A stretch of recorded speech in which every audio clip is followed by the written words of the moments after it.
110차 오늘 다크 패턴의 비밀 이 책을 선택을 했습니다. 이 책은 제가 이제 매주마다 일주일마다 한 번씩 이제 성수동에서 퍼널 마케팅 설계 관련해 가지고 지금 그 스터디를 하고 있어요. 거기 되게 이제 20대부터 30대까지 이렇게 젊은 분들이 많고 제가 거기서 제일 나이가 많은데 그분들이 이제 퍼널 설계를 하면서 이런 쪽에 대한 고민들도 뭐 연구도 많이 하는데 지난주에 이제 책을 지지난주에 책을 소개시켜줬어요. 그래서 4월 30일 날 이게 책이 나오는데 그날 소개시켜줘서 바로 책을 이제 찾아보게 됐습니다.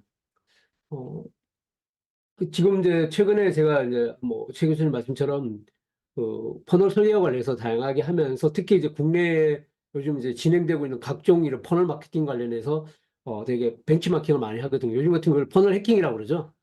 퍼널 해킹을 많이 하는데 거기에 나와 있는 그 각종 그 매출, 뭐 저는 저번에 한번 소개했지만 한 3시간 정도 강의를 해서 1억 정도 매출 나오는 거를 끌어내는 부분에서 거기에 처음부터 끝까지 나오는 모든 그런 요소들이 사실 오늘 이야기하는 여기에 나오는 그런 요소들이 어, 다크 패턴의 형태의 대부분을 차용해서 쓰고 있는 그런 상태라고 보시면 될 것 같아요. 그래서 사실 저희들은 이제 그거를 마케팅적인 측면에서만 바라본다면은 매출과 수익과 고객의 행동을 끌어낸다라는 그런 목표에서는 어떻게 보면 당연히 하는 행동들이지만 이미 미국이나 유럽이나 이런 쪽에서는 그런 행동 자체가 법적 제도적으로 문제가 되고 있고 이미 그걸 통해서 소송이 제기되고 사회적 문제화되어 있는 그런 상황들인데 우리는 그걸 이제 너무 일상적으로 당연히 쓰고 있는 그런 부분들에 대해서 좀 많이 책을 읽으면서 각성을 하게 된 그런 계기였던 것 같아요. 그래서 그 부분 한번 같이 살펴보도록 하겠습니다. 크게 6부로 되어 있고요. 주요 이야기들은 어, 1부, 2부, 3부에서 좀 집중돼서 이야기 될 거고요. 4부, 5부, 6부는 좀 간단하게 진행을 하도록 하겠습니다. 첫 번째 이제 기만적인 눈속임은 어떻게 만들어지냐는 부분입니다.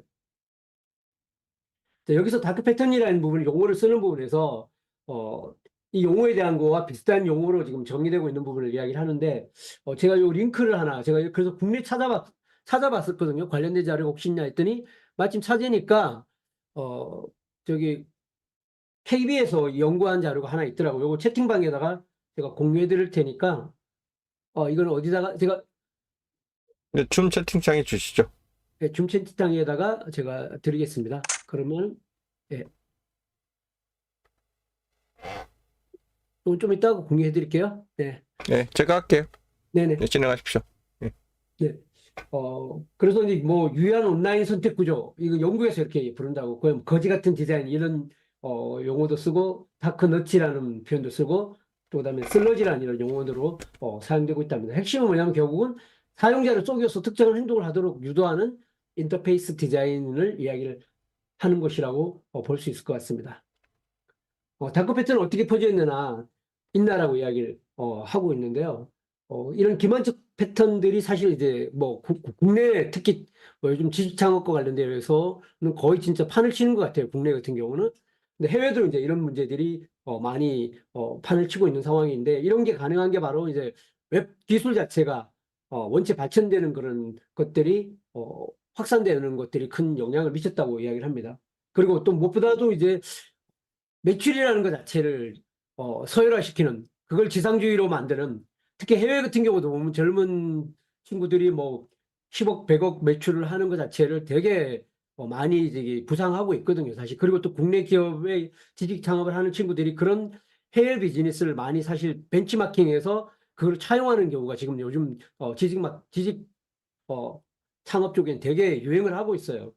그래서 그런 부분들이 사실 이런 기만적 패턴을 활성화시키는 그런 하나의 촉매제 역할을 하지 않았나 이야기를 하고 있고요.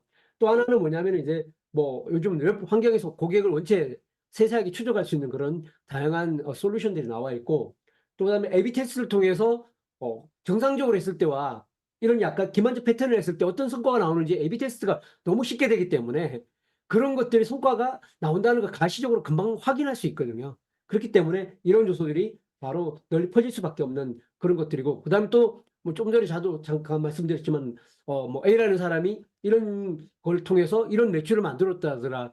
이런 걸 성공했다더라. 이런 게 이제 사실은 마케터들 사이에서는 뭐 자랑처럼, 그리고 하나의 팁처럼 이렇게 강조되는 그런 문화적인 풍토들도 다분히 있는 것 같아요.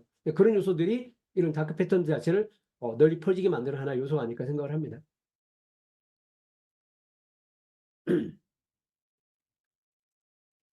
결국 이러한 것들의 출발점이 뭐냐면 사실 이제 우리가 뭐 행동 경제학이나 뭐 이런 여러 가지 요소를 통해서 사람의 어떤 구매 행동에 대한 분석들이 상당히 지금 발전하고 있고 연구가 되고 있는 그런 상태 같아요. 그래서 뭐 여기서 하버트 사이먼이란 분이 뭐 제한적 합리성이라는 개념을 가지고 결국 사람들이 되게 합리적 이성적인 행동을 하는 것 같지만 정작 그렇지 못하다는 걸 이야기를 하고 있고요. 그다음에 노벨상을 받은 리처드 탈러, 그러니까 행동경제학의 창시자라고 이야기를 하는 거죠. 사람들이 바보 같은 행동을 하는 방식은 이해하는 일이 경제 모델에 매우 유용한 것으로 밝혀졌다, 이런 이야기를 하고 있는 것들인 것 같아요. 그래서 한마디로 인간의 마음을 어떻게 움직이는지를 이해하고 이에 관한 정보를 활용하여 더 나은 결정을 내릴 수 있게 돕는 것을 목표로 하는 것이 사실 이런 행동경제학이나 이런 분석이었는데, 오히려 그게 이제 사용자를 조종하고 이윤을 추구하는 데 이런 정보를 활용하고 있는 요소로 활용되고 있다라고 보시면 될 것 같아요. 자, 다크패턴 놀이는 인간의 8가지 취약점입니다.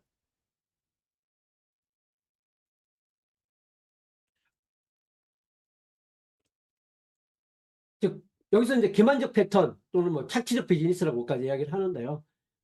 그랬을 때 이런 착취적 전략이 훨씬 효과가 있다는 거, 뭐 아까 A/B 테스트 말씀드렸지만 이런 협력적인 형태, 그 사용자 성공의 어떤 우리의 성공이라는 이런 관점, 하나의 어떤 사용자 약점을 우리가 기회라고 생각하는 이런 관점을 봤을 때 결국은 결과 자체가 이런 착취적인 형태가 훨씬 더 성과를 나오는 것 자체에 대한 거를 이미 A/B 테스트 통해서 많이 경험했기 때문에 이런 성과에 대한 목표를 가지고 하는 기업 입장에서는 항상 이런 유혹에 빠질 수밖에 없는 그런 환경에 처해 있다라고 이야기를 하면 되는 이야기를 하고 있습니다. 그래서 기업 성장과 수치의 결과에 집중한다면 부지불식간에 이런 사고 방식에 빠질 수밖에 없다라고 하는 부분을 이야기를 하고 있습니다. 그래서 이런 착취적 디자인의 8가지 분류입니다. 뒤에서 이제 하나하나씩 자세히 나오겠지만 한번 먼저 8가지 쭉 살펴보겠습니다. 먼저 지각의 취약성을 이용하기라고 이야기해서 뭐 디자인을 할 때 저대비, 색깔의 대비를 통해서 오히려 중요한 정보를 저대비에 숨겨놓는 그런 형태로 하는 것들, 또 뭐 작은 걸 싫어한다는 것, 또 이해의 취약성, 그 약관을 장황하게 만들어가지고 오히려 어렵게 만들었기 때문에 아예 읽기를 제대로 읽어보지도 않고 내용을 파악하지도 않는 상황에서 그냥 동의하게 만드는 이런 형태. 그다음 의사결정의 취약성. 그러니까 뭔가를 할 때 잘 선택되지 않는 항목을 필수 항목으로 선택을 해놓게 해서 그걸 수정하지 않고 그냥 바로 선택하게 하는 이런 형태. 그다음 기대치 이용하기. 뭐 아니요 버튼을 오히려 예 버튼으로 만드는 이런 어떤 착각을 하게 만드는 이런 요소들. 자원공할 압박. 그러니까 이게 쿠키 동의 같은 일을 동의를 하려면 결국 추가적인 행동을 하도록 하는 그 불편함을 만들어서 피로감을 만들어서 결국 자원을 고갈시켜서 오히려 그걸 동의하도록 만드는 그런 형태들. 강제와 차단, 뭐 구매 등록이 필수인 경우, 그다음 사용자가 자기 데이터를 내보낼 수 없게끔 하는, 그래서 그 포털에 결국은 머무를 수밖에 없게 하는, 그 데이터를 포기하지 않는 이상 거기서 계속 머무르게 하는 이런 것들. 감정적 취약성을 활용하기. 여기 뭐 선택 예, 노가 아니라 뭐 저는 건강하지 않을게요라고 부정법 거절하는 버튼을 이런 식으로 만들어 난 그냥 건강하지 않게 살래요라는 형태로 만들어서 약간 심리적인 이런 취약성들을 오히려 활용하는 방법들. 그다음에 중독 이용하기, 무제한 스크롤, 그 모바일 쪽은 대부분 무제한 스크롤이 만들어져 있죠. 이런 것들, 이런 것 이제 8가지 부분을 이야기를 하고 있습니다. 그럼 하나씩 그거를 살펴보겠습니다. 첫 번째는 뭐냐면 지각의 취약성입니다. 결국 우리가 갖고 있는 시각이라는 것 자체는 되게 불완전한 거라고 이야기를 하고 있습니다.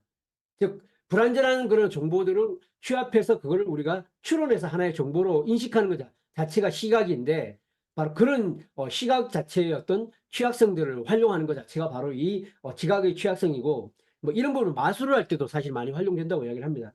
그래서 글자 색상을 대비 크기를 조작하는 것들, 여기 지금 왼쪽에 있는 것처럼 제일 아래에 있는 이 요런 쪽에, 그러니까 회색 배통에 있는데 글씨를 두기 때문에 이 내용을 사람들이 주의 깊게 보지 못하고 놓치기 쉽도록 하는 이런 형태를 해놓는 거라고 이야기를 합니다. 그래서 또 디자인적 측면에서도 오히려 어수선함과 소음을 오히려 거꾸로 활용을 한다는 겁니다. 그래서 그래픽 디자인의 어떤 원칙에 오히려 반하는 행동을 통해서 고객들의 어떤 그런 판단들을 지각적인 취약성을 활용하는 그런 형태가 첫 번째가 지각의 취약성이라고 볼 수 있으면 될 것 같고요.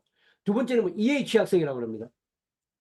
사람들이 언어 능력, 수리 능력, 문제 해결 능력이 있는데 복잡한 언어나 숫자를 써서 감추는 방식으로 이야기합니다. 그래서 사람들은 옆에 밑에 나와 있는데 우리가 디자인을 할 때 이렇게 사람들이 들어와서 이걸 순차적으로 이런 걸 다 읽을 거라는 기대로 사실 디자인을 하지만 현실의 사람들이 정보를 취득하는 방식은 이렇게 훑어보는 방식, 즉 우리가 책이나 잡지나 신문을 훑어보는 방식으로 이렇게 훑어본다는 겁니다. 그래서 이렇게 훑어보는 방식에 대한 거를 오히려 역으로 이용하는 그런 것들을 바로 이해의 취약성을 활용하는 방법이라고 보시면 될 것 같아요.